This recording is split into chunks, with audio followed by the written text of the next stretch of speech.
Do you know the life you live today might affect your children tomorrow? Ozi a na-ezi na-agalụ all our parents. Maka na ndị Igbo kwuru sị na ife agwọ mụrụ aghara ito ogologo na anaghị amụ aka ekpe na nka. Ụmụnne m ndị Igbo, ndewonu. Unu n'anya na ọtụtụ ngwuru dị iche iche n'ala Igbo. Unu afụ na nọọ ndụ nne na nna biri oge ha dị n'okoro na agbọghọ bụ ife na-eme gịnị? Bụ ihe na-etitọrọ ụmụazị nke ha mụtara n'oge ugbu a. Onye ka ọ ga-abụ nwata ama ama nka nne ya ọmama aka ekpe ya. Nebata n'okwu anya. Ọ bụrụ na ịbụ onye nna, o nwere eji ga-abụ orue you protect some certain things because of the future of your children, especially na ọ bụrụ na ịnụ nwa ebido mụtaba nwa. Ọ bụzi ife niile ime n'ikorobịa ka ị ga na-repeat ebe ụmụ gị nọ.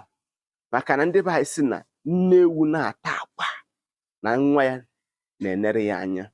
And secondary, our mothers knew the kind of life you are living in your youthful age. Ọ bụrụ na ịbụ nwata nwanyị na-epio piom piom piom piom piom, mata amata na ofu nwa gị ga-akpa ụdị agwa ahụ. Onye ka ọ ga-abụ nna nọ ọ na-asị ka ebe ọbara nwa si na nwa a eyiro nwa nke nji utumu wee mụta. Inekwa anya na ngwuru ahụ niile, ịfụkwa na ngwuru ahụ na onweghị onye na-akpa ụdị agwa dị otu a. Ikekwe ọ bụrụ na ọ bụ onye aka ntụtụ, ikekwe ọ bụrụ na ọ bụ onye na-anara mmadụ ife n'ike.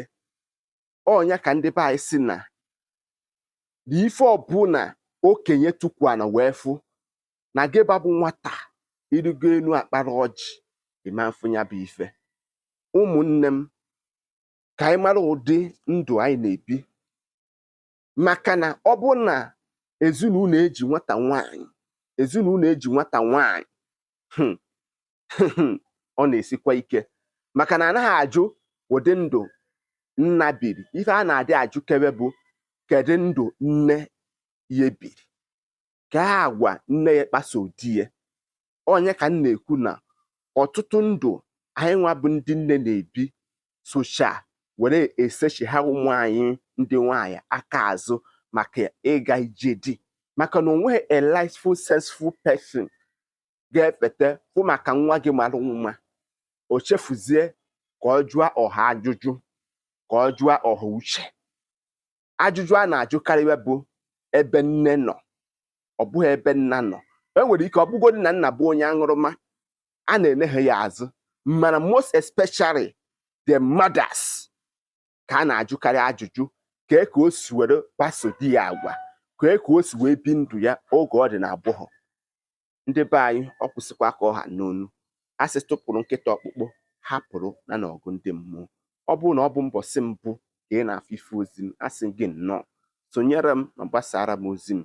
Gaa na ma YouTube page ka ị were anya gị mee gịnị? Gbaara onwe gị ife nkiri. Ọ bụrụ na ị nabatara ozi a, biko were aka nne gị tụsara nya, were aka ekpe tụsara nya, ka ụmụnna anyị sonye wee mụta ife ga-enyere ndụ ha aka. Aka mbụ onye nke gị bụ Maazi-UC Igbo. Ndewo.